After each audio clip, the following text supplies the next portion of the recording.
Assalamualaikum warahmatullahi wabarakatuh. Perkenalkan, nama saya Mira Melati Fitri dari Prodi Keperawatan Universitas Tanjung Pura. Nah, pada hari ini saya akan melakukan teknik pijat refleksi untuk pasien yang sedang batuk atau sakit tenggorokan atau ada masalah dalam pernafasan dengan melakukan teknik di 3 area tangan. Nah, untuk tahu lebih lanjutnya, kita mulai aja yuk. Oke. Jadi hari ini akan melakukan teknik pijat refleksi untuk batuk berdahak, kering, dan nyeri tenggorokan. Nah, di sini ada 3 titik yang harus ditekan atau dilakukan pemijatan untuk menyembuhkan sakit batuk yang dilakukan di area tangan. Yang pertama, penekanan di titik paru-paru, tepatnya di jari manis,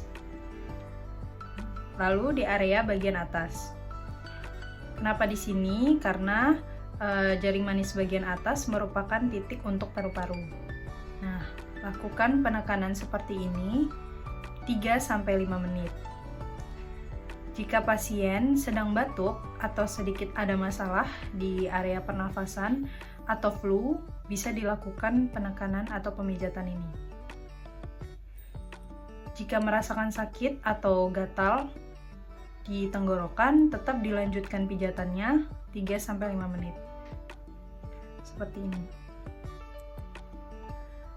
Lalu setelah melakukan pemijatan di area pertama, lalu ada titik kedua yang harus dilakukan penekanan, yaitu di area antara jari telunjuk dan jari tengah. Sini. Dipijat seperti biasa.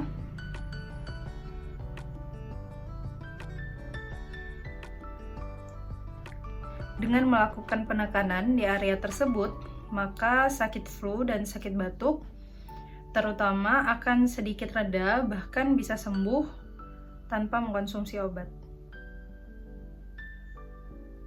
Nah, lakukan terus-menerus kurang lebih 3-5 menit. Selanjutnya, untuk titik ketiga ada di area tengkuk tangan, tepatnya di sebelah sini, di area siku bagian dalam. Nah, ini dipijat aja seperti biasa. Kalaupun merasakan sakit, tetap pijat dengan lembut 2-3 menit. Nah, lakukan terus-menerus 3 area pijat refleksi. Yang pertama tadi di bagian atas jari manis, lalu yang kedua di antara jari telunjuk dan jari tengah, dan yang ketiga di bagian siku dalam. Nah, pijat refleksi ini bisa dilakukan sehari beberapa kali untuk menyembuhkan sakit batuk. Oke, sekian video hari ini. Semoga bermanfaat bagi teman-teman. Saya ucapkan terima kasih. Wassalamualaikum warahmatullahi wabarakatuh.